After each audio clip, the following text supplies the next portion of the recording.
Okay, I think we are ready to start. So welcome everyone to our ITMP seminar. We are back from Christmas. And today we are happy to have Domenico Orlando, and he will speak about on-vector models at large charge. So please start. Okay, so first of all, thank you very much for inviting me to present my work. I'm really happy that one way or another we can be together. And today I'm going to discuss a very classical subject in a way, just talking about the on-vector model, something that people have been studying for 40 years, 50 years by now. But I'm going to try to do it in a different way, in a more modern way, if you want.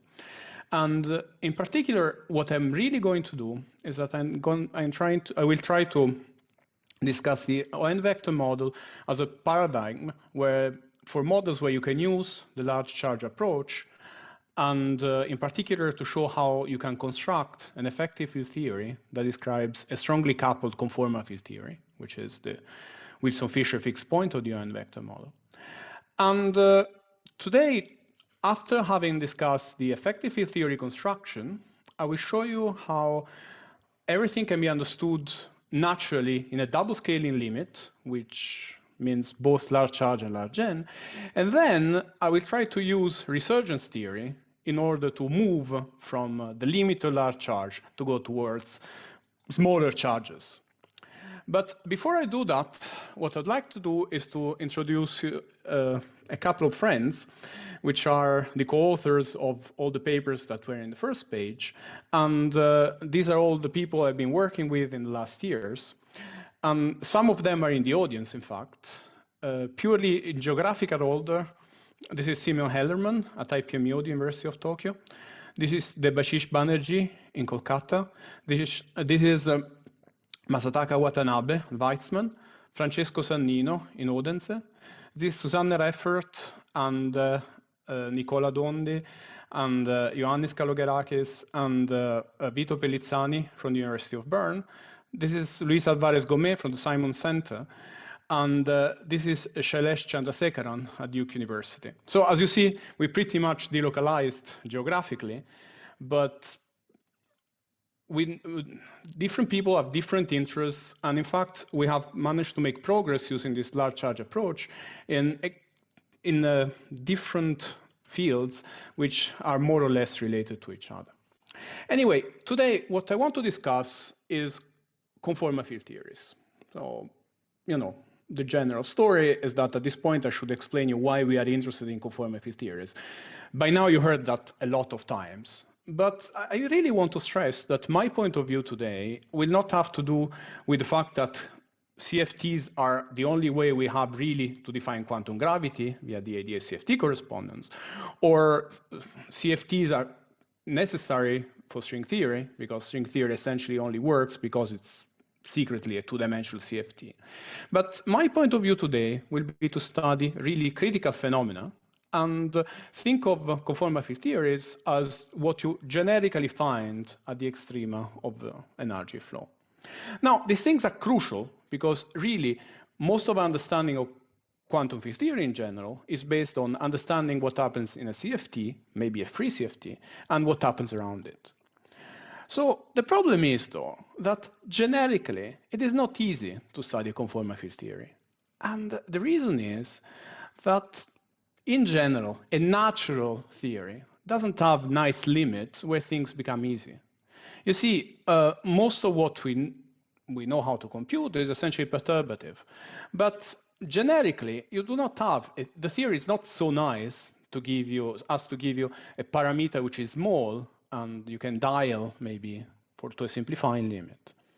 So what do you do in these cases? Well, our idea was to use the symmetries. So if instead of taking a generic conformal field theory, you ask for the theory to have at least a U1 global symmetry, what happens is that there can be, sometimes at least, sectors of the theory where the anomalous dimensions and the OP coefficients which define the conformal field theory simplify. So if you want really to keep one message from today's talk, is this one. If you have a CFT that also has a global symmetry, what you can do is that you can decompose, you can separate really the Hilbert space of your theory into subsectors with fixed quantum number, the charge Q. And it turns out that in each of these sectors, if the charge is large, so if you picked, and it's your choice to pick a sector where the charge is large enough, you can use it as a controlling parameter for a perturbative expansion. Now, I'm talking about CFTs, I'm talking about symmetries. The natural thing that you would expect me to do is to say bootstrap. Very good. So this is not bootstrap. What I mean to say is that our approach in many ways is orthogonal to bootstrap. In the techniques we use, because we literally write effective actions, we really write actions here. And it's also orthogonal because it looks like in the sectors of the theory that are easy for us to discuss, bootstrap is complicated, and vice versa. The sectors which are easy to discuss using bootstrap are relatively hard for us to reach. So if you want, there is some sort of interplay between these two approaches, even though there is some work, in particular this one here, by Jafferis and Zhiboidov, where you can actually reproduce using bootstrap some of the predictions, some of the results that I'm going to show. But concretely, what am I going to show today? So in the title I said I will discuss the UN vector model in 3 dimensions. So we all know that this thing here flows in the infrared to a conformal fixed point. This is the famous Wilson-Fisher fixed point. Now, as much as this is famous, it doesn't mean that we know how to compute everything explicitly. But what I can give you, what I'll show you how to derive today, is a formula that, in particular, a formula for the conformal dimension of the lowest operator of charge Q. And it's a very simple formula that tells you that this conformal dimension depends on the charge via this strange power. Well, for the moment it looks strange, but it will be very natural, 3/2, times a coefficient that is beyond the reach of our effective field theory. Then there is the next term, the correction to this leading order goes like q to the 1/2, again with a term that we cannot control in our theory. And then there is a correction here, there are some dots, this is not exact number, but then there is a number, there is some universal property of that is n independent, while these coefficients here, C1/2 and C3/2 are generically n dependent. There is this independent universal term that appears in the expansion of the conformal dimension, again, of the lowest operator of charge Q. So, okay, that's a simple formula. How well does it work? And also, I said already large, there's large in the title, so how large should the charge be for this thing to work? Now, the complicated thing about answering this question is that in order to know if this works at all and how well this works, you have to compare with something else. So you have to compute these conformal dimensions in a different way, and then you can compare. Now, concretely, unless you take some simplifying limits like large n, or you move from 3 dimensions, it is hard. One thing that you can do is that you can put this on a computer. So you can just put this on the lattice. It is really non-trivial, actually, also as a lattice computation, and just compute the conformal dimension, the 2-point functions, the compute 2-point functions, take the log, look at the conformal dimensions of an operator of fixed charge. So this is what we actually have done. And this plot here shows you the conformal dimension of the lowest operator of charge Q. Now, these are the lattice data points. Typically, the question I get asked at this point is, where are the error bars? And the answer is, the error bars are less than 1 pixel wide. That's why you don't see them. Okay. So in fact, it's an extremely good measure down on the lattice. And this curve here is nothing else than the curve that, the prediction that we obtain from our effective field theory, where these 2 coefficients here are obtained just by fitting any 2 of these points. Pretty much any choice that you make is good. So, if anything, this tells you that, at least for the O2 model, our construction actually works. We're going to go back to this plot at least 2 or 3 times because there's a number of things that I would like you to observe. In particular, the fact that I keep talking about large charge. Who knows, 10 is large maybe. But here, this thing seems to be working for q equals to 1. And hopefully, by the end of my talk, you will agree with me that this is not a coincidence. So how does this work? Well, what we do is that we want to write an effective Wilsonian action. So traditionally, when you teach this thing to your students, what you tell them is that to write a Wilsonian action, you choose a cutoff, you separate the fields into high energy and low energy fields, and then you integrate over the high frequencies to get an effective action for the low frequencies. And we all know that when we say that, all the students go like, yes, yes, yes, obviously clear, yes, yes, yes, but we are lying. This is false. No one can do that. If we could do that, actually, we could solve the theory. What we really have to do is understand a little bit better the physics of the problem we want to discuss. Now, this starts by understanding what are the scales that are involved in our problem. For the moment, and it will be clear in later why I'm doing this, let me take my system and put it in a box of typical length r. Okay? It will be clear why this is not really a meaningful statement in a way in a CFT, because this depends on the choice of frame. And you know, once you have a box, you have a typical length, you have a scale. It's the size of the box. But then I keep saying I want to fix the charge. But if I fix the charge, it means that I also have a charge density, which is another dimensional full parameter, which is independent of the one before. So I have in this way 2 parameters, which are dimensional full, 1 over r, and well, the charge density. So in the case of 2 plus 1 dimensions, it's q to the 1/2 over r. And what I want to do is to write an effective theory, which has a cutoff lambda, which lives in between. It's much bigger than 1 over r, but at the same time, it's much smaller than q to the 1/2 over r, which itself has to be much far away from lambda uv, so that we're still describing what happens around the conformal infrared fixed point. Now, from general arguments, if you have a CFT, if you have an effective field theory, that has a cutoff that has a low energy bound here and a high energy bound here, what you expect is that the effective field theory will be controlled perturbatively by the ratio of this thing here by this thing here. So if you have what people call scale separation in chiral perturbation theory, what you expect is that naturally the theory that you write, the effective field theory that you write, is under perturbative control as long as Q is much bigger than 1.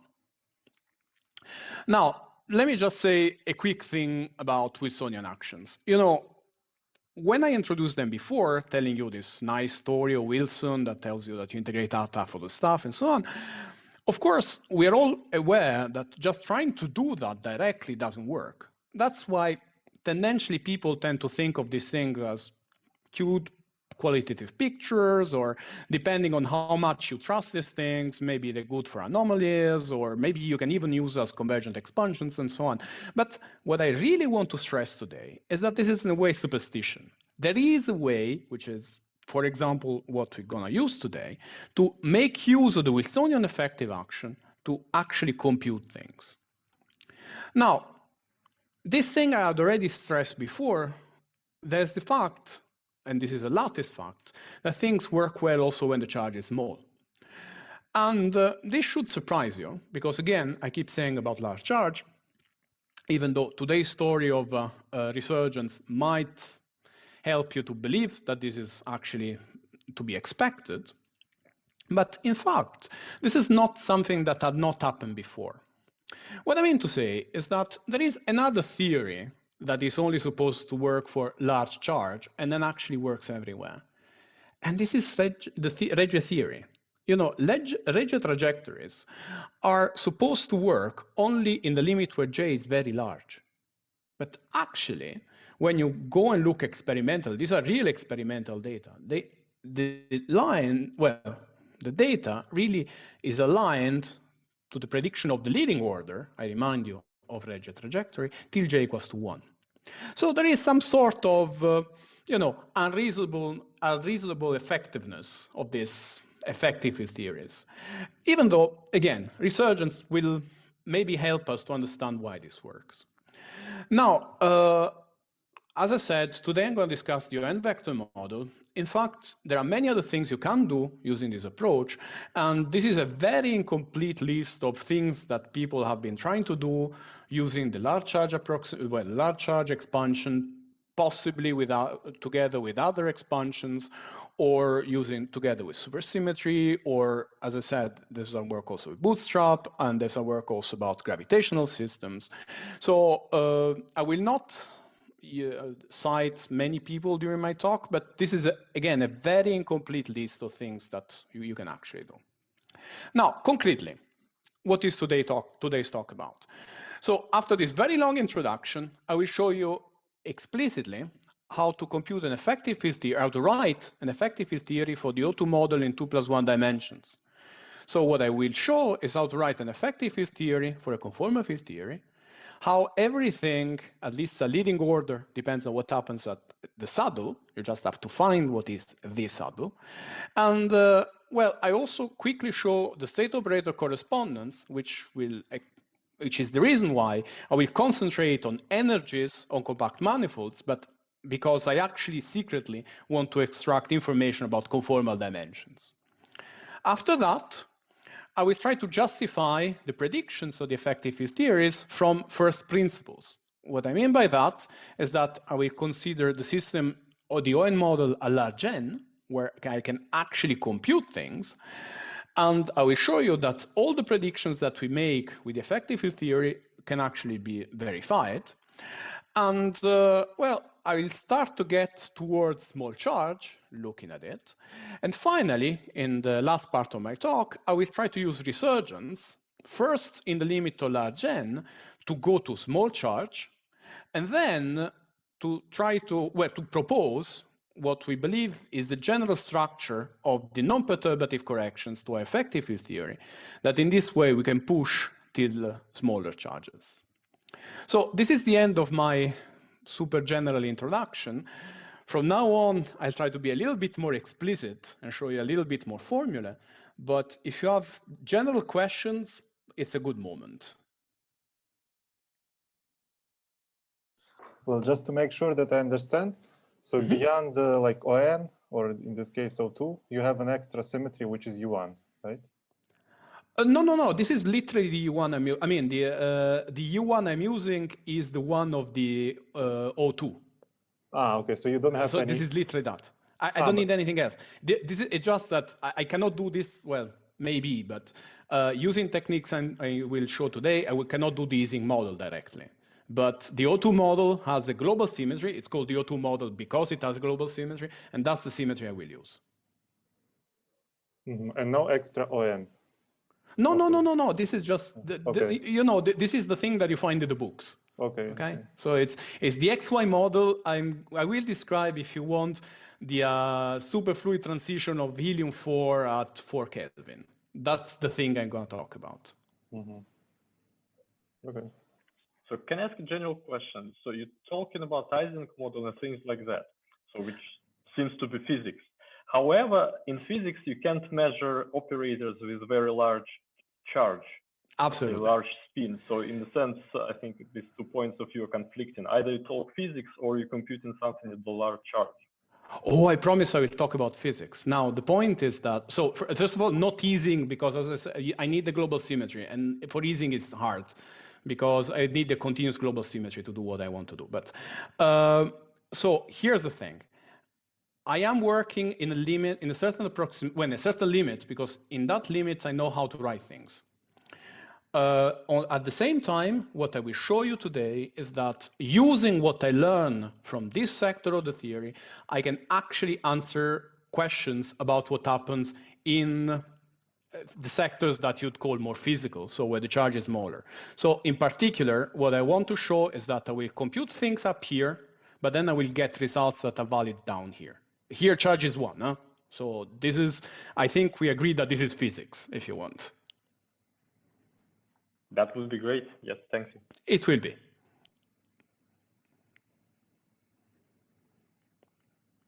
Okay, if there are no other questions, then I'll start to show you what to do when you use the symmetries. So we want to write an effective field theory. What is our model? Our model is the O2 model. You know, Wilson-Fisher fixed point, the thing that you find if you start with phi to the fourth, and then you follow it all the way till the infrared. And this is something that is strongly coupled, and is something that, as I said, in nature, this is the helium-4. This is literally something you can go in a laboratory, you measure things, and you go on YouTube, you find very nice videos of what happens at the superfluid transition. And you usually teach this thing because you use that as the simplest example of spontaneous symmetry breaking. But the problem is that it's actually really hard to study this thing explicitly. And the reason is that typically the things that we do is that we study the theory in 4 minus epsilon, but no matter what your friends tell you, epsilon equal to 1 is not small. Or you study them in large n, but n equals to 2 is not large. Okay? So concretely, if you really want to get numbers out of it, the best you can do is either you put yourself on the lattice or you use bootstrap.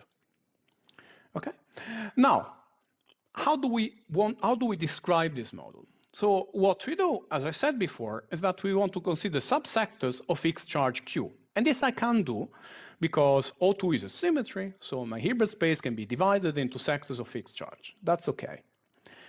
And generically, if I consider what happens in a subsector of fixed charge Q, if I write whatever is the classical solution for an action that I can write there, this will will look like this thing, the solution breaks spontaneously the O2 or U1 symmetry to nothing. Which means that if I want to describe the low energy limit of this thing, I will just have a Goldstone boson. So the claim is, if I study the theory in a subsector of fixed charge, the low energy physics is well described by a Goldstone boson, which I call chi. Now, how do I describe this Goldstone boson? Well, I need to write an action. The simplest thing I can do is start with 2 derivatives. Now, chi is Goldstone, so it's dimensionless, which means that since this thing has to have dimension 3, I mean 2 plus 1 dimensions, I need to put something dimensionful here. Moreover, since I want to discuss what happens in a compact manifold, I can also add something that looks like a gravitational constant, a constant term. Now, this thing here cannot be the right thing because I want to describe a CFT, and both C and F are dimension full, but the CFTs do not have dimension full parameters. So how do you do this? Well, what you can do is that you can couple this thing, dressing the field, dressing all the operators that you're writing with a dilaton. In other words, you introduce a new field sigma, and that transforms in a certain way, in the appropriate way, under conformal group, essentially, under Weil transformations. And you couple this field here to the action that you had written before. And you get this thing that looks a little bit puzzling, that you also have to add a kinetic term for this dilaton and a conformal coupling, since I want to be in a generic manifold which might have a curvature. Now, once you look at this, you can start to have an idea of what's happening really. Because you see, I am in a sector of fixed charge, and this is breaking the U1, but it's actually also breaking conformal invariance, because I have a scale. Now, chi is the Goldstone for the broken U1, while sigma is what is really the massive Goldstone for the broken conformal invariance. Now, an action written like this seems a little bit puzzling, but in fact it's extremely easy to rewrite it in a much more transparent way. You see, if you put together this sigma and this chi like this, and you exponentiate it to write the field phi, the action I wrote before is nothing else than phi to the 6th, well, phi squared to the cube. And you see, this action that is written here now only depends on dimensionless parameters. So it turns out that all the dimensionful parameters that you had to add combine naturally, when you write the action like this, into dimensionless quantities, which are the only things that you actually have. And here you have two-dimensionless quantities. And since it's an effective field theory, these are not calculable. These are just data of the effective field theory.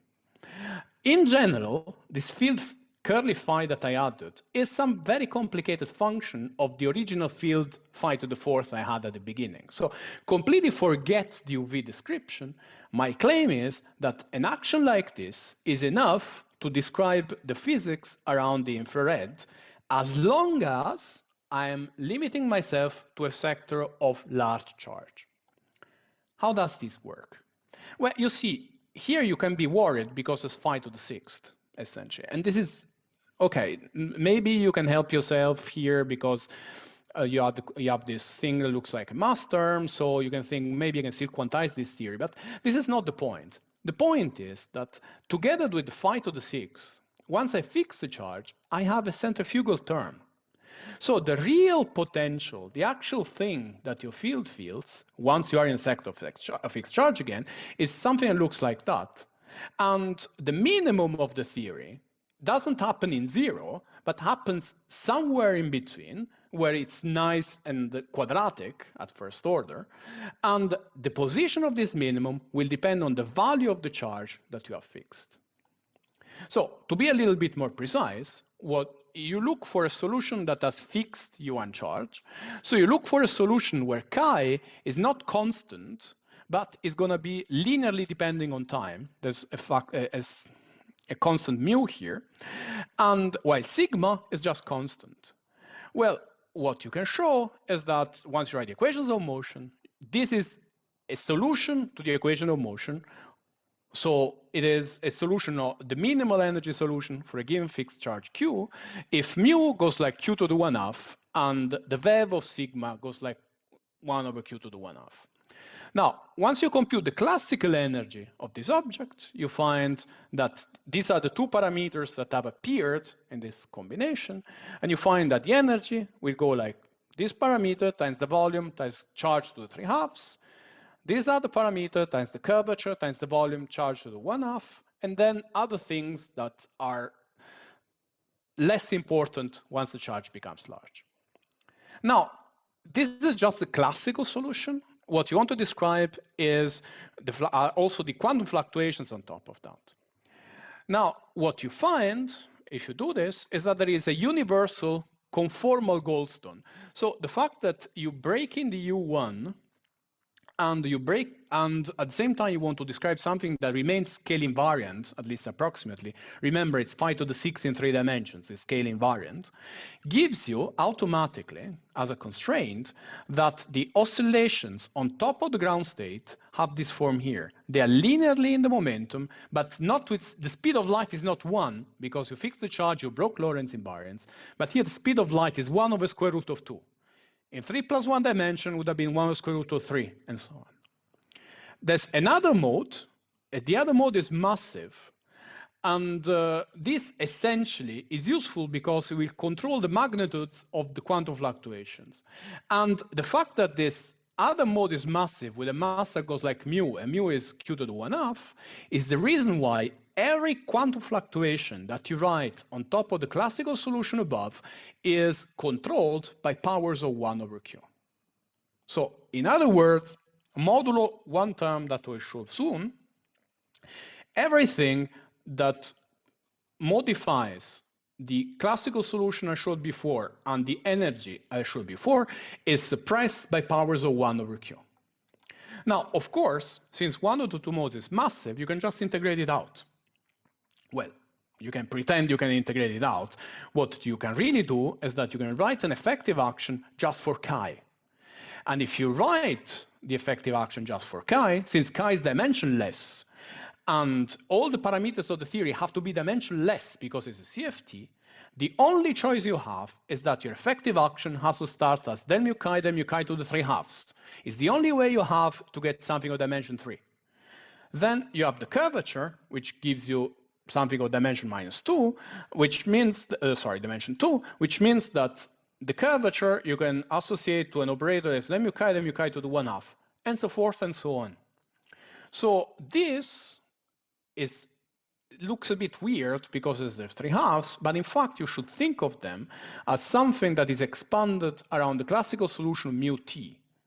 Okay, so this is perfectly well defined once you actually expand around the right vacuum, which is not chi equal to 0. Now, why am I talking about energies when I said before conformal dimensions? It's because it's the CFT I'm discussing here. So you have to decide in which frame you are. And in particular, what you can do is that if you have the conformal dimensions in R to the D, so in flat space, infinite flat space, you can just do a Weil transformation. You turn this thing here into R cross a sphere. And what was here the conformal dimension, so the dilation operator, becomes just the time. So if you know the translation around along R, which means that what you call energy here is what you would call conformal dimensions here. So if I study my theory on a cylinder, the result for the energy is nothing else than the conformal dimension on R to the D. Now, I was saying all the quantum effects are suppressed by 1 over Q. The leading quantum effect is the only thing that is not suppressed. And this is the Casimir energy of the conformal Goldstone. And this conformal Goldstone is fixed by 2 things. One is the 1 over square root of 2, which is its velocity. And this is fixed by the fact that we are describing a scale invariant theory. And 2, the fact that we are discussing a theory on a sphere, as I said before, because we want the cylinder, because we want conformal dimensions. And there is no other parameter that enters the computation of this Casimir energy, which makes it universal, because it's completely independent of the parameters of my theory.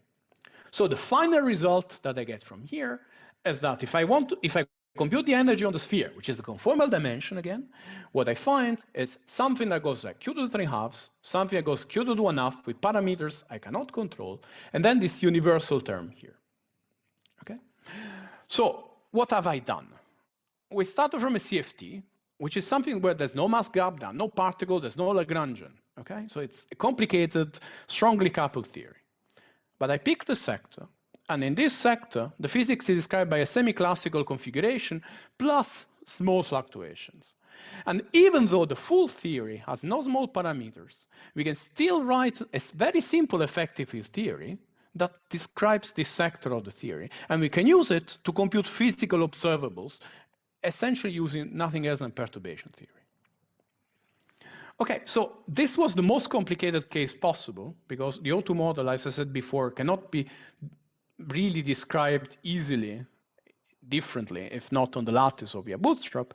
What you can do, on the other hand, is that instead of looking at the limit when n is 2, you can take the limit of n being very large, because when n is large, we can actually compute things. So what I will do now is that I will use together large charge and large n to show that this effective field theory that I've computed for the O2 model actually is the result of a direct calculation starting from the ultraviolet in the limit of large n. And what I will gain out of that is that, first of all, I will see that everything works. And second, I can also, in the limit of large n, I can compute these 2 coefficients. So from now on, what I will do is that I will consider what is a double scaling limit. I will pick both n to be large and q to be large, and keep the ratio q over n as a controlling parameter. So how does this work? Well, concretely, we start with phi to the 4th. Okay, we know that this thing here, for n complex scalars, we know that if we go to the infrared, where this parameter here blows up, if R is finely tuned, again, since I want to use a state operator correspondence, I do this slightly more generally than usual. So I put myself on a manifold of curvature R. Well, this thing here will flow to the Wilson-Fisher point. What I'm interested in is the partition function of fixed charge. Here I have more than one charge because the symmetry is larger, is O to n, but I will, well, there's a very beautiful story about representation theory here, which I cut completely short. And if you want to know more, just ask me. But effectively, what I will do from now on is to fix one of these charges. So the charge is defined exactly as you would imagine. So these are just the O2s that rotate each of the complex fields one by one. And again, if I write the free energy for the system a fixed charge, what I will find, if I do that on the sphere, is that this free energy can be identified with the conformal dimension of the operator of the lowest operator of charge Q. So at this point, what I have to do is just compute. You see, I wrote the partition function as a trace with some deltas. I expand the deltas and write them in terms of exponentials. And you see, this is an operator that appears inside the trace, and this is just a number. Okay. Now, if you look at this trace here, it's something that is not even that strange, but it's slightly uncommon in the sense that I have a term here, Q hat, which is an operator, is the charge operator that depends on the momentum. So when I try to write this trace in terms of path integral, I have to be a little bit careful. A little bit careful means the following. Either I include this effect as a boundary condition on the time circle, or I include this effect as a background flat connection. There's nothing complicated about it. You just have to think a little bit about the integration on the momenta that you do to pass from the trace to the path integral. But if you choose, for example, the way of the covariant derivative, what you do is that you couple your system to keep track of this chemical potential that you have added. What you do is that you couple your system to a flat connection, and so now you have a covariant derivative in time, while the space part remains what it is. At this point, once you've written this, you just pick your favorite book and you follow the steps. You know that the Stradanovich transformation here, which amounts to saying that you get rid of the phi to the fourth by introducing a Lagrange multiplier.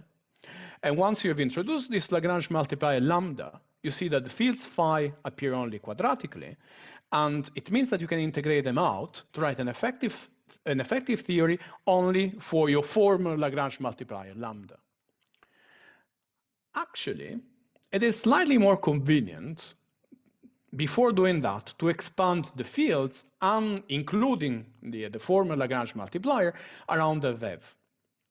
If you do that, well, what you find is that once you integrate out the phi fields, as I said, it's a Gaussian integration, you can write everything, for example, in terms of zeta functions. Zeta functions on the manifold that you're using minus this mu squared, which is the VEV of lambda. And once you do this thing, then you start massaging a little bit. And what you find, is that the free energy, a fixed charge Q, is given by this expression here. So there's a zeta function on the manifold that you've chosen with a mass, evaluated in -1/2. And the -1/2 here comes from the fact that you have a system in 3 dimensions. So you have to take into account also the time direction. This is why it's a -1/2 here. And this is written as function of mu, but this mu here is the solution to this equation here, and it's a function of Q. So what you should do is that you should write this zeta function here. From here, solve for mu, put it back in this equation up here, and derive the free energy, which, if sigma is the 2-sphere, is nothing else than a conformal dimension. Now, if you look at these equations well, you realize that the control parameter is not Q, but is Q over N. As I said, I want to put myself in the limit where Q is large, N is large, and Q over N is fixed. Now, if you do all of this explicitly, it turns out that the best way of doing it is to use Weil's asymptotic expansion for the trace of the heat kernel to write the zeta functions. But apart from the details, what you find explicitly is that this mu goes like Q to the 1/2, Q over N to the 1/2. And once you plug this in the expression for F sigma, what you find is an expansion for F sigma that is an expansion in Q over N. That's your controlling parameter here. That starts with 3/2, then there's 1/2, and so on. To be a little bit more precise, you find these are the first terms that you find. So as I promised, and as we had seen from the effective field theory, the leading term is q to the 3/2. Okay? Then there's going to be q to the 1/2, and so forth and so on. But the advantage is that while in the effective field theory, the coefficients in front of these terms were not calculable within the effective field theory, here I can compute them in large n. So the large n limit of these things are actually just 4/3 times n times 3, n/3, and so forth and so on. But not only I can compute these two, I can actually compute all the expansion. In principle, I can go on over and over, and we're going to see soon how this works. But for the moment, the observation is that these terms diverge, and diverge in a way that makes it so that the correction that you obtain when you truncate this asymptotic series at some point is of order e to the minus the square root of q. Okay, this was the leading n effect, but I said before that there is this universal result, which is this minus 0.09357, so on. So where is this now?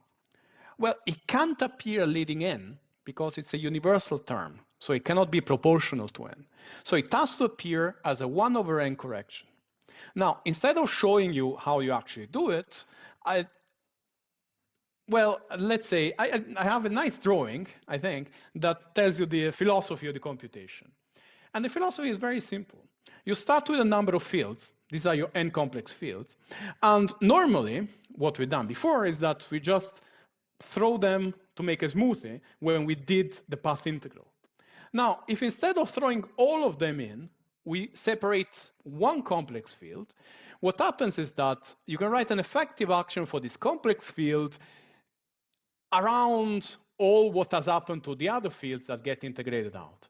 And if you do this, you find precisely the same quantum effect as the correction in 1/n that I showed before. So this is true for any value of n. It had to be found also in the limit to large n, and it is. Very nice. But honestly, was it worth doing all this work? So after all, how much more have we learned that we didn't know from the effective field theory? Well, already we know that the effective field theory prediction is verified in large n. Well, I claim that this is actually useful also for another thing, namely the fact that now you have a computation of these coefficients here. And this computation you can compare again on the lattice. So just like on the lattice, I showed you this out for 402, you can recompute this dimension, conformal dimensions for 404, 406, 408, and so forth and so on. And then what you observe is that A, this actually works, which means that if you compute these conformal dimensions, they do actually obey a law like this. So a leading term q to 3/2, subleading q to 1/2, and so on. You compute the coefficients, you compute these parameters here, and you get these points here. Okay? Now, this is not supposed to work if n is not large enough. This is computed leading order in n. And yet, what you see is that even for n equals to 2, which is small, you're not far. This is the lattice computation. This is just the curve that is written here. And you see that the bigger n gets, the better you seem to reproduce these coefficients. Same happens for the next to leading order term, which is a bit more complicated to compute also on the lattice. So you're slightly further away from the prediction, but it still works.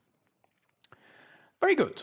So now we have an effective field theory that works when n is, well, for any n really, but which has some limits because we don't know the coefficients.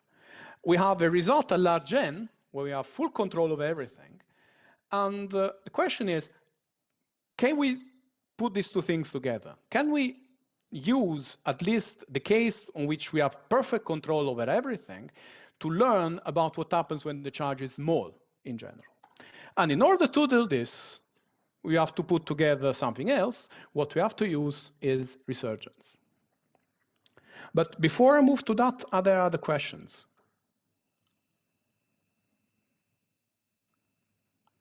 Okay, good. So let's start again. What did we find? Is there a question? Okay, so what did we find Well, larger? I can actually ask a question maybe to the second part, which was about this Goldstone Of course. consideration. So it looks like nothing in that part actually depends on the actual details of your model. So you can take ON, UN, whatever Wilson Fisher, and then the same thing should go through. Are you saying that some of these numbers are universal in a sense?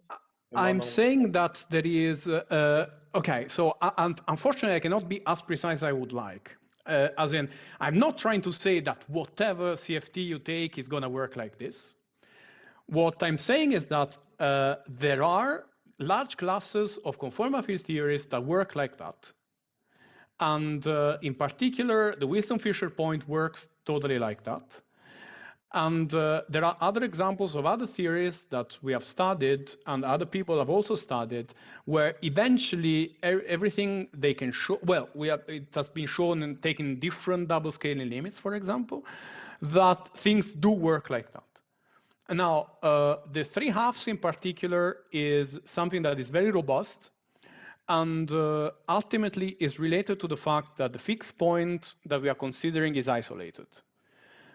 You can play a very similar game, for example, for supersymmetric systems where there's a moduli space and then the prediction is very different. But you can still understand it essentially in the same framework. So the answer is there are many systems that do work like that. There's a lot of universality in the sense of large charge. Unfortunately, I don't know enough to have a clear answer to which theories work like that. Does this answer your question? Yes, thank you.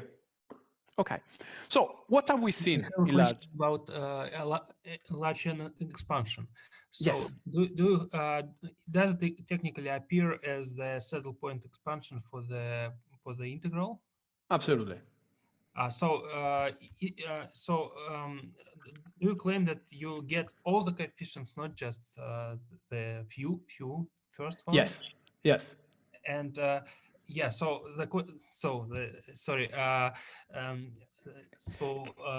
can you ask me this? I'm sorry. Can you ask me this question after this slide? Okay. Let me finish this very slide, and then you ask again if it's not clear. Mm-hmm. Okay. So the computation I did before was the large n. So I just took the leading in n term. Taking the leading in n term meant that I integrated out all the fields and I got just a functional integral that I wrote as a zeta function. So the result was that the leading order in n, the free energy, is given by a formula that looks like this. Now, look at this formula. The zeta functions have nice properties with respect to when you take derivatives. So in fact, this thing here, the zeta function in 1/2 times mu, is nothing else than the derivative of this zeta function in mu. Which means that this expression here is nothing else than a Legendre transform.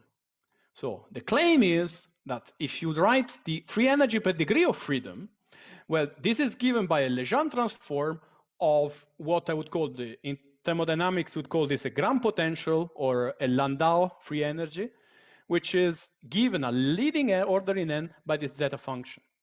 So what I concretely have to do is that I compute this zeta function. I do a Legendre transform respect to mu. So Q is the Legendre dual of mu, and then I write the free energy. So this zeta function is written in terms, you can write it in the Mellin representation in terms of the heat kernel. But you see, if I take large Q, this will correspond to large mu, but if mu in this integral is large, means that T is small, which means that this zeta function is not, the problem of large Q is nothing else than the problem of expanding this trace of the heat kernel for small t. Now, the asymptotic expansion of this thing here is the subject of this final part of the talk, and order by order in here, I can compute order by order in here, and then I can do my Legendre transform, and I get order by order everything here at leading n. Does this answer your question? Yeah, the answer is simpler that n is large. That's Correct. why you use the saddle point formula, but you are considering corrections in q small, not in just n large. No, I'm not considering corrections in n. This is So leading n. there are some corrections in q hat, right? That's correct. That's correct. Okay, That's correct. that's answer. Thank you. Very good. Okay, so as a warm-up, let's do the torus. We do the torus because we like it, because it's simple, but at the same time, it has all the qualitative features that we like. So if you take the torus, the spectrum of the Laplacian is nothing else than a bunch of plane waves. So when you write the heat kernel, you just have a very simple expression. There's nothing else than a theta function. Okay. Now, and this will come back over and over again. I'm interested in a small t limit if I want to look at large charge, a large q hat, really, q over n, which means that this expression here is not suitable because all the exponentials that appear here when t is small essentially enter in the same way. What you have to do is that you have to go to the dual lattice in practice, which is to say, you have to what you do is that you do a Poisson resummation of this thing here.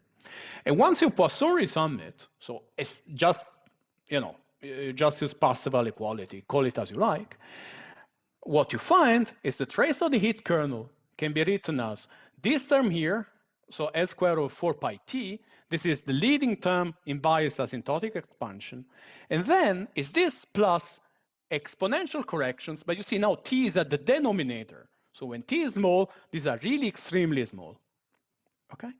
But this is exact now, which means that I can just go back to what I said before. I computed zeta function out of that, and this gives me the gun potential, so the function of mu. And you see there is a piece here that goes like mu cube, and then there are exponential things. I'll come back to that in a moment. And then I can do a Legendre transform of that, and I get my q to the 3/2, as I should, plus exponential corrections. Now, see, this is a general structure. This you find always. What I mean is that there is always a perturbative part, but since this is the torus, where the curvature is 0, all the other terms in the perturbative expansion are 0. So the torus only has one term. And then there are exponential corrections that are controlled by mu, the chemical potential, times L, which is the typical size of the box in which I put my system. Equivalently, I have an expansion in 1 over q that starts at q to the 3/2. Again, it's the torus. There's only one term in the expansion. But then I have exponential corrections that go like square root of q. Now, this structure here is actually generic. This is what you always find. What I have to do now is to compute the equivalent of this that I did in one slide for the sphere, where things are a bit technically more involved. And what we will see is that all these exponential terms here can be understood using resurgence. So what do you do on the sphere? Well, you do exactly the same computation. On the sphere, the eigenvalues of the Laplacian are L times L plus 1, they are multiplicity to L plus 1. And again, the form that you get just by putting these things here in the formula is not the right one, because we want to take a small t limit, which means that you have to Poisson resume.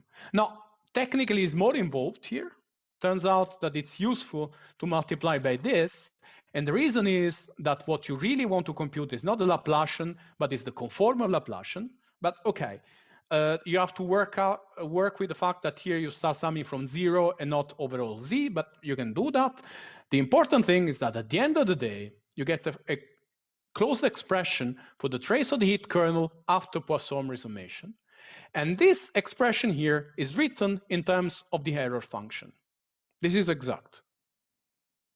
Okay? It's just a computation, nothing fancy. Now, you're interested in what happens when t is small. T appears here, but crucially, t appears here. So when t is small, what you want to know is what happens to the error function when the parameter is large. And for this, you just go on Wikipedia, and you ask Wikipedia, what is the asymptotic expansion for large parameter of the error function? And you get this result. You put it all together, and you can rewrite the trace of the conformal Laplacian really thing for the sphere in terms like an asymptotic expansion. And why do I say it's an asymptotic expansion? Because if you look at these terms here, since these are the Bernoulli numbers that diverge like 2n factorial, it's divided by n factorial. It means that altogether, the coefficients of this sum diverge like n factorial, which means that this is a series that has 0 convergence radius. This is a divergent series. Okay. Now, the fact that there's a divergence, we learn from Resurgence, is related to the fact that there are non-perturbative corrections. What I mean is that you shouldn't think in terms just of perturbative series, but you should think in terms of trans series. Together with these perturbative terms that we've been computing till now, there are exponential corrections. You see, these are not captured by a small t expansion because there's e to the minus something over t. And the beauty of Resurgence is that you can relate what happens here in the perturbative part to what happens here in the non-perturbative part. There's a nice formula, don't worry, I'm going to discuss this much more in detail, that tells you that if you know how the perturbative terms diverge for large n, and if you write the divergence in an intelligent way, you can read directly from there the low order coefficients here and the exponent that appears here. This is the formula. There's an I here. This will be important. Now, for the moment, just take this as a recipe and just apply it to our formula.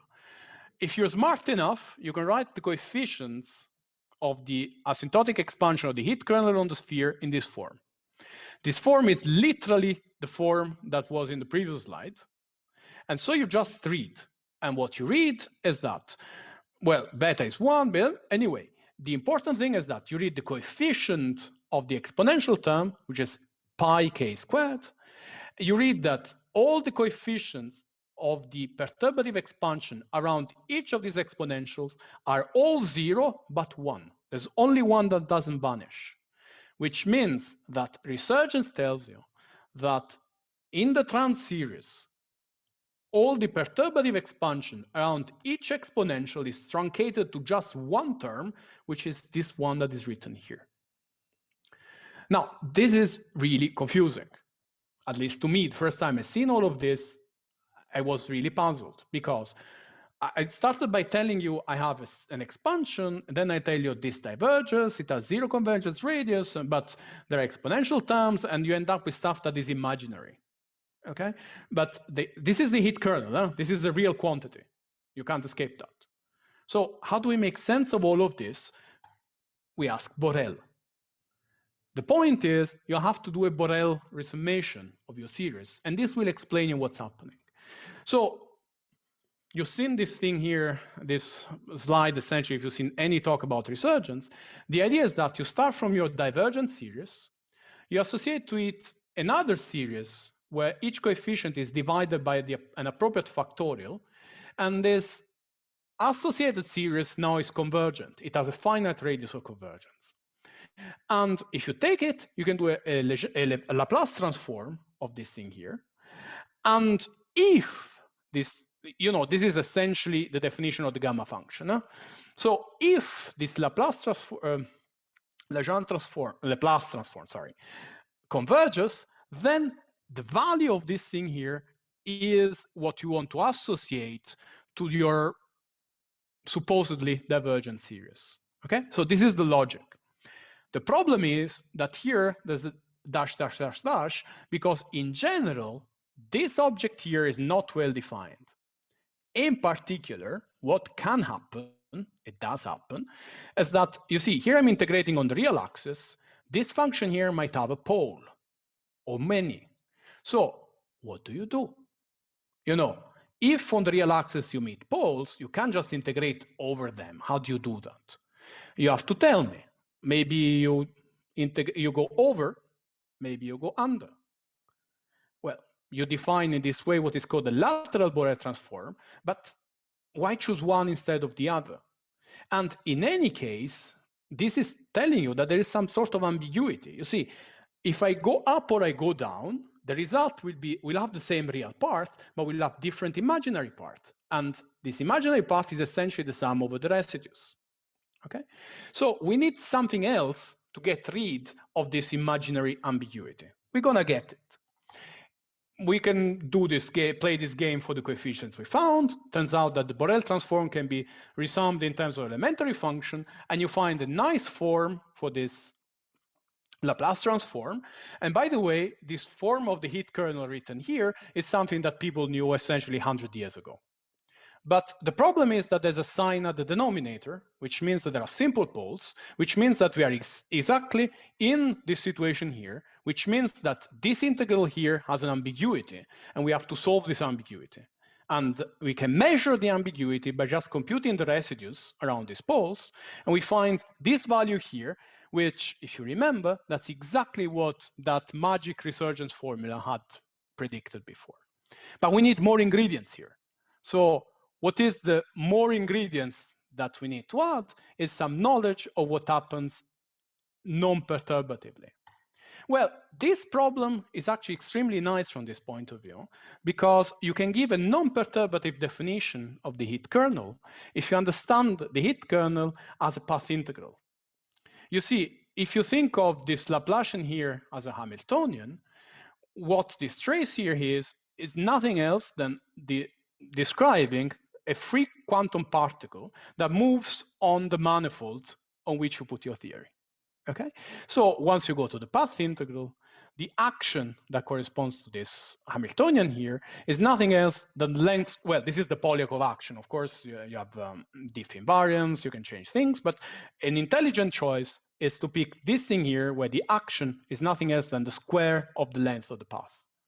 So we want the limit of small t. In the limit of small t, t is like h bar here, because in the limit of small t, this path integral will localize around the minima of the length.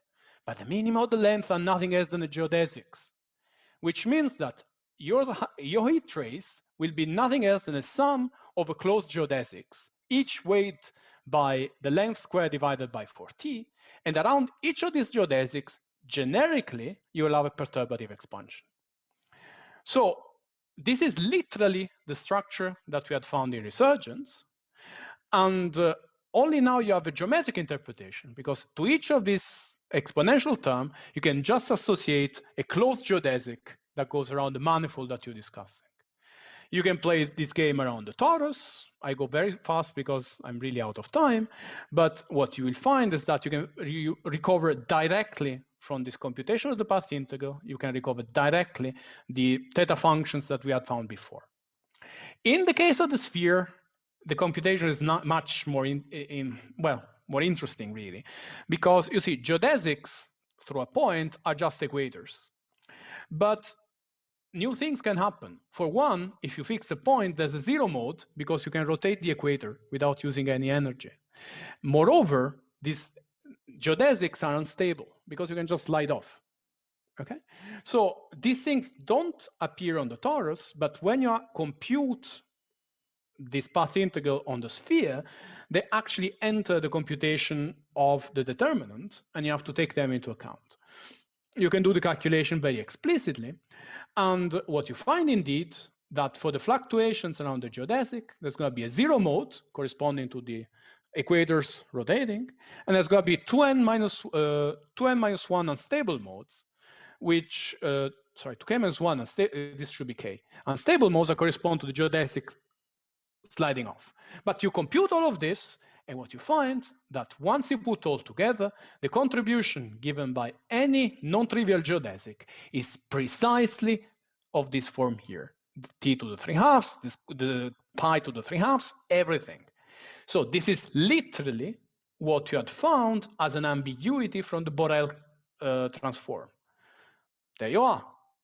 Now you know how to put together the perturbative part, which had an ambiguity, this is the Borel sum, and the non-perturbative part, which has an I, because these things can slide off. Okay, so they are unstable. That's why there's an I in this case.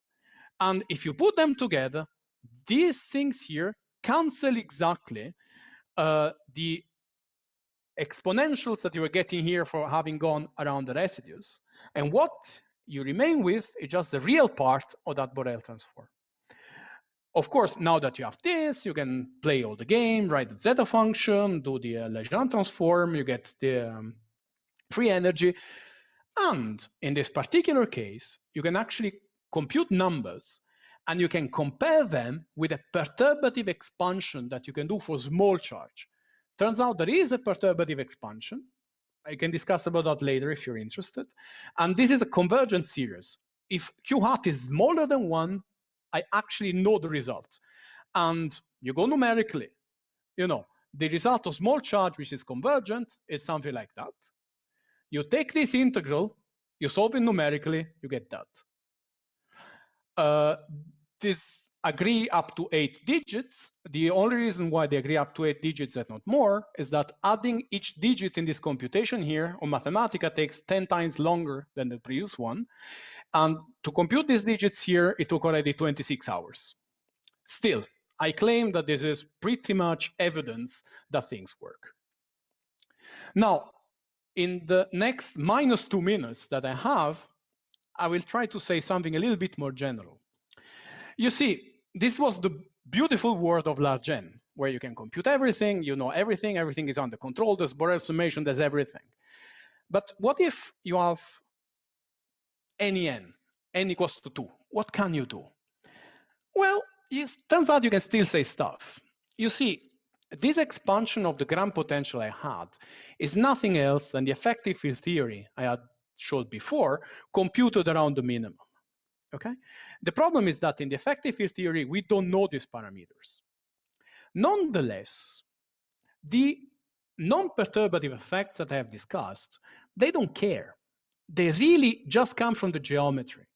The leading, well, there's a conjecture if you want, but the idea is that the leading non-perturbative terms still come from geodesics, they can still be described in terms of a particle of mass mu, which was the mu t that appeared in the solution to the equation of motion, going around the equator.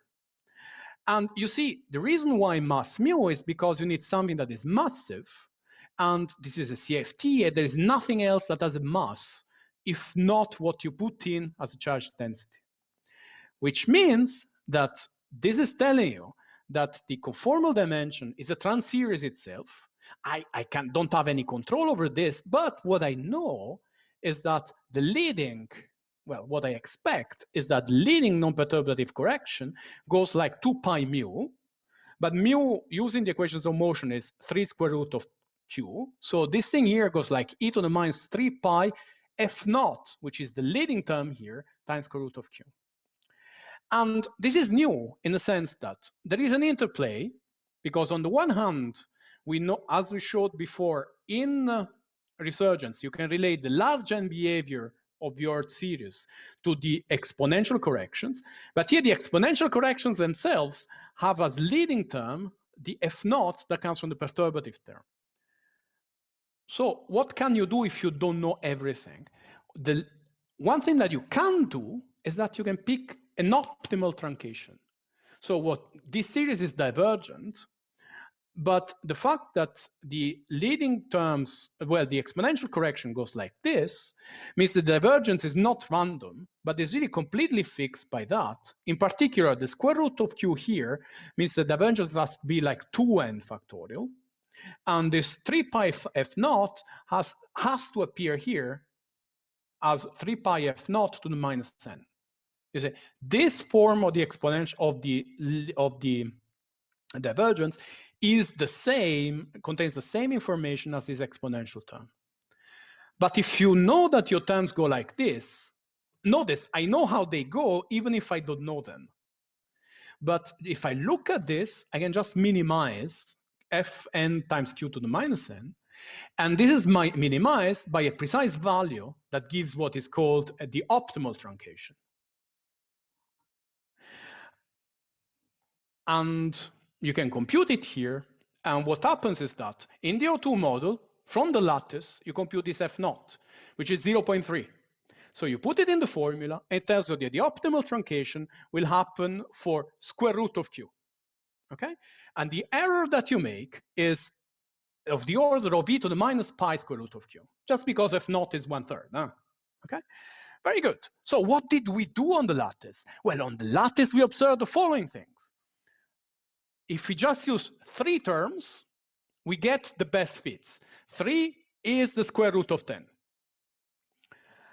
In q equal to 1, the error that we get on the lattice is of the order 10 to the minus 2. You know what else is order 10 to the minus 2? E to the minus pi. At q equals to 11, the error was 10 to the minus 5. You know what else is 10 to the minus 5? E to the minus p square root of 11. So, you know, even if the real computation of resurgence you do on large n where you have every control, what you can still, where you can Borel resum everything, and you find this beautiful thing that the non-perturbative behavior cancels precisely the residues that you got from the Borel summation and so on. The important thing for us is that you have a geometrical understanding of this non-perturbative behavior, which is robust, which applies also for finite n, and you can use this knowledge to actually understand how the large charge expansion also works when q is small. You know how to cut it. You know exactly where to stop, and you know what error you will make by doing so, which is exponentially small. Very good. So I'm sorry, I'm really over with time. So let me just close by saying that I hope I convinced you that using a large charge approach, we can study strongly coupled systems in a perturbative way. The idea is to select the sector and write a controllable effective theory. And strongly coupled physics, once you've chosen appropriately this effective theory, is subsumed in a semi-classical state. And you have both qualitative and quantitative control of non-perturbative effects, which you can use to compute CFT data, which has very good agreement with lattice, but for other cases, also supersymmetry in large n. And at the end of the day, you have the strongly coupled system for which you can give precise and testable predictions. Thank you, and sorry for having gone over time. Thank you for a nice talk. Are there any questions?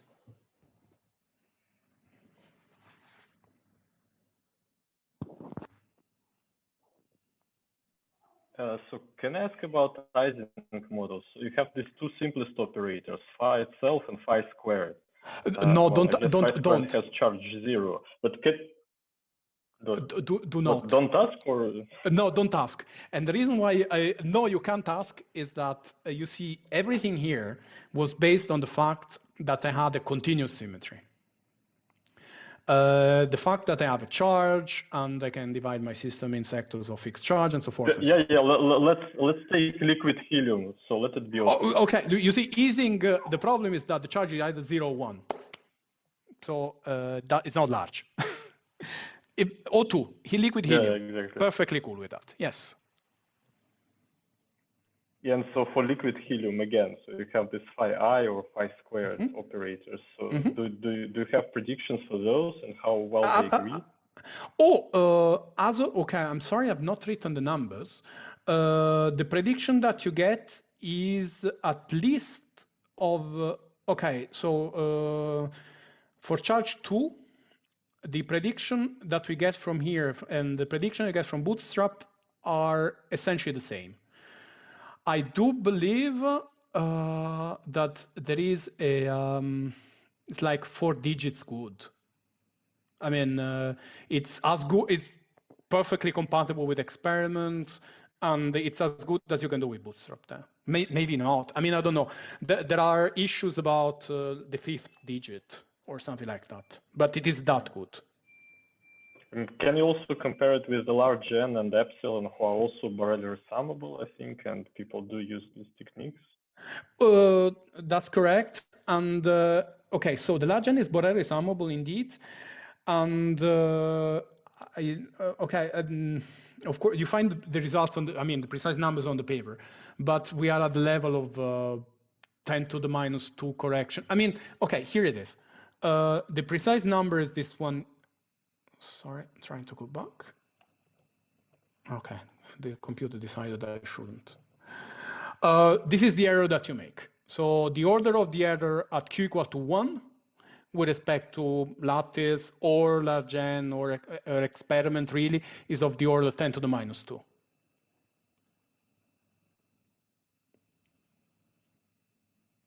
Does this answer your question?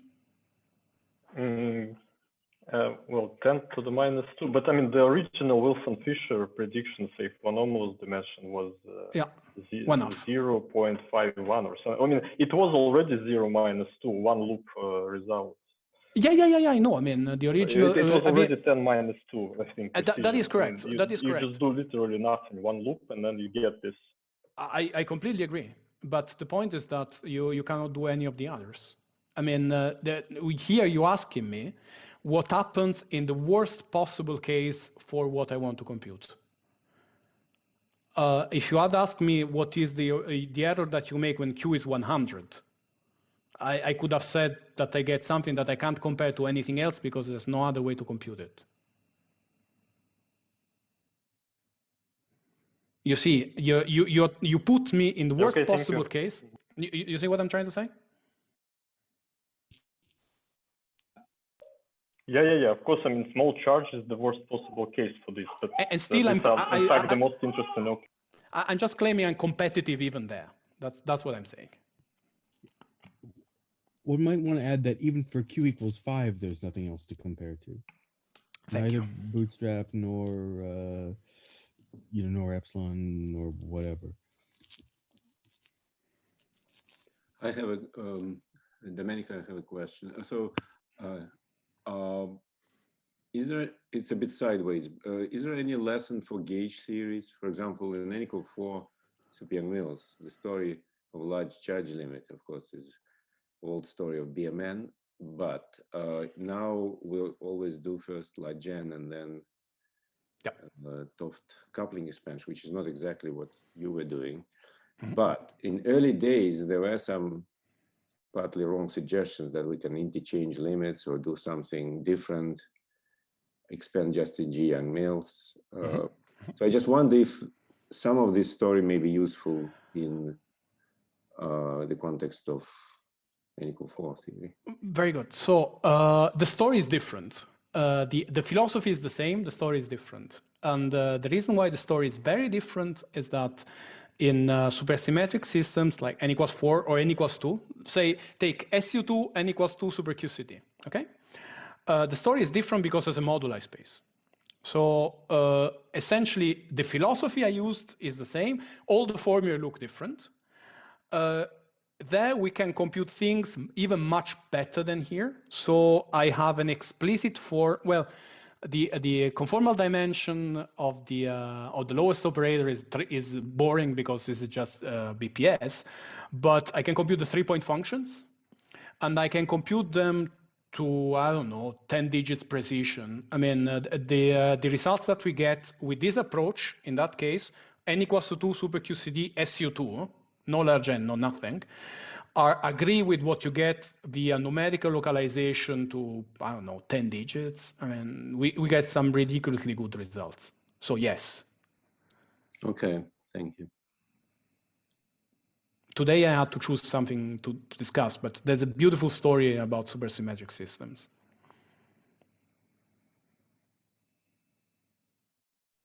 There is also one question in the chat about what can you say about representation theory aside from a relation between O to N and ON?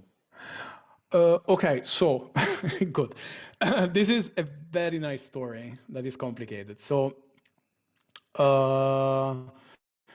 first of all, I did O to N because it was a bit easier for me, just for the notation. So anything that that I said for O to N is just ON. I mean, just that, you know, since I'm talking about charges, for me it's slightly easier to identify the Cartan with the rotations of n complex fields. Otherwise, I would have one extra and so on. But this is easy. There is a beautiful story because when I say fix the charge, well, what really happens is that I'm fixing a representation.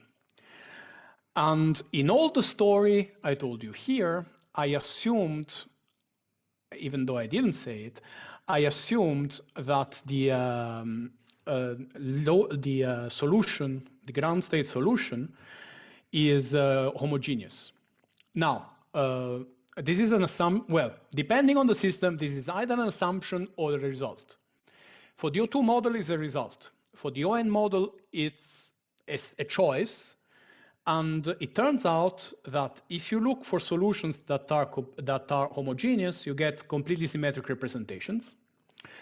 And you can construct any other representation in this model, so you can fix the representation. But what you find, and it's actually nice, is that picking anything that is not a completely symmetric representation will give you inhomogeneous solutions. And this has consequences on the computation of the conformal dimensions, and we have started looking at it very seriously on O4 on the lattice. And as far as I can tell, everything that comes out of our theory actually works. But I could give a talk over 1 hour on that. I don't think you want that. Thank you.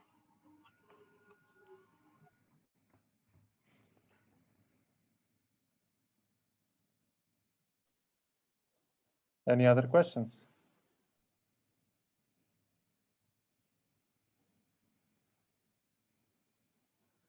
Okay, good. Let's thank Domenico and see you all next time. Okay, thank you again for having me.